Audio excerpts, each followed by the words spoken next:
Bismillahirrahmanirrahim. Assalamualaikum warahmatullahi wabarakatuh. Ketemu lagi di channel aku, Kiki Maudi Susanto.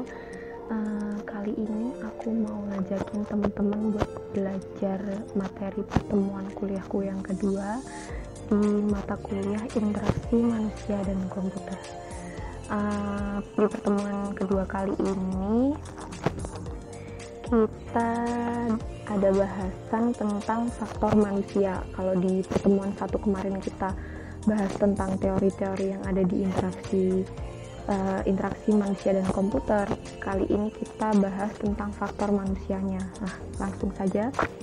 Faktor manusia itu yang pertama kita bahas yaitu pemodelan sistem pengolahan, yang pada dasarnya manusia dan komputer itu memiliki sistem pengolahan yang urutannya hampir sama. Kalau di sebuah komputer itu ada input, kemudian diproses dan di output. Kalau manusia itu menerima input atau perintah melalui beberapa indera yang kita punya, kemudian diproses oleh otak, dan otak juga sekaligus memberikan perintah kepada indera kita sebagai outputnya, seperti itu. Kemudian contoh singkatnya dari bahasan yang tadi itu, misal kita manusia nih digigit nyamuk, kulit sebagai indera perasa kita kemudian dapat rangsangan dan merasa gatal, kemudian mengirimnya ke otak, kemudian otak memberikan perintah untuk melakukan gerakan supaya kita mengusir nyamuk tersebut atau menggaruknya. Nah, menggaruk itu adalah salah satu output yang dihasilkan dari proses yang sudah diproses di otak kita, seperti itu. Kemudian bicara tentang sistem, sebenarnya apa itu sistem? Nah, sistem itu adalah kumpulan dari elemen yang saling terkait dengan tujuan tertentu. Sedangkan sistem di dalam sebuah komputer terdiri dari 3 aspek. Yang kemarin mungkin sudah dibahas di pertemuan sebelumnya ya, ada hardware, software, dan juga brainware.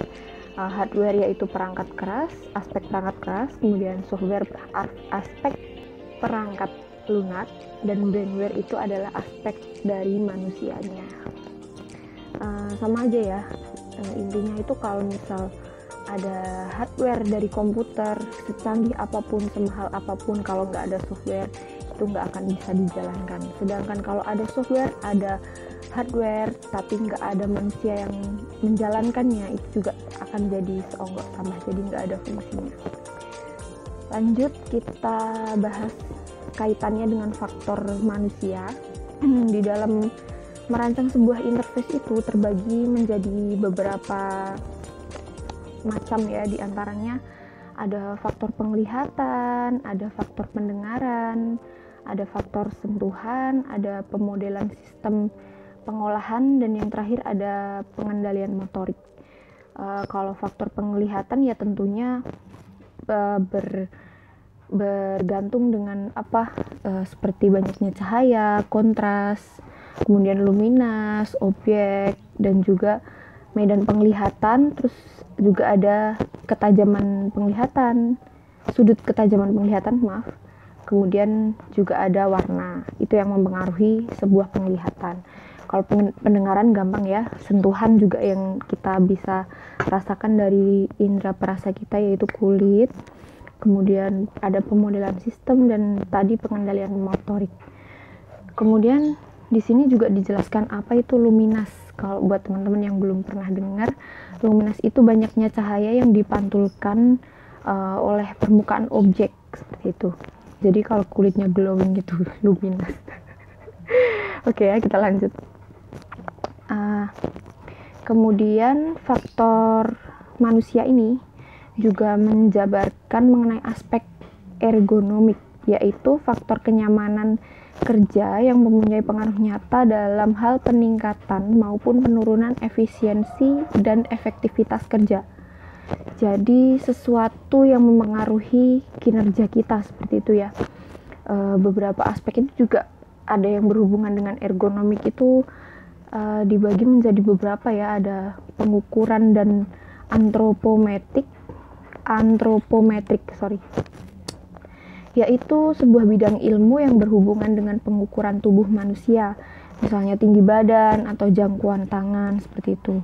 Tujuannya mempelajari antropometrik ini untuk memperoleh keseimbangan antara teori yang diperoleh dari sejumlah acuan dan suasana kerja yang sebenarnya kenyamanan kerja itu dapat dicapai pada gilirannya akan meningkatkan efisiensi kerja seperti itu. Kemudian yang kedua, aspek ergonomik dari stasiun kerja yang terdiri dari pemasukan data, akuisisi data, dan pengolahan kata, serta pekerjaan interaktif. Kemudian, aspek yang ketiga itu pencahayaan, yang keempat suhu dan kualitas udara, dan yang kelima gangguan suara, yang keenam kesehatan dan keamanan kerja, serta kebiasaan dalam bekerja. Cukup singkat materi kali ini, sebenarnya lebih banyak tadi di pembahasan aspek-aspek cahaya ya. Kita bisa mengulik lagi lebih dalam seperti apa antropometrik dan juga aspek ergonomik itu sebenarnya seperti apa. Tapi bahasannya cukup sekian dulu. Mungkin untuk teman-teman bisa menambahkan yang ingin dibahas lebih lanjut, mungkin bisa diketik di kolom komentar sebagai saran biar kita bisa belajar bareng-bareng nantinya. Jangan lupa koreksi kalau penyampaian kali ini ada yang salah, karena yang Kiki sampaikan ini adalah rangkuman dari apa yang sudah dipelajari dari materi yang sudah didapat di perkuliahan. Sekian video kali ini, lanjut lagi nanti ketemu di perkuliahan pertemuan ketiga. Terima kasih yang sudah menonton. Wassalamualaikum warahmatullahi wabarakatuh.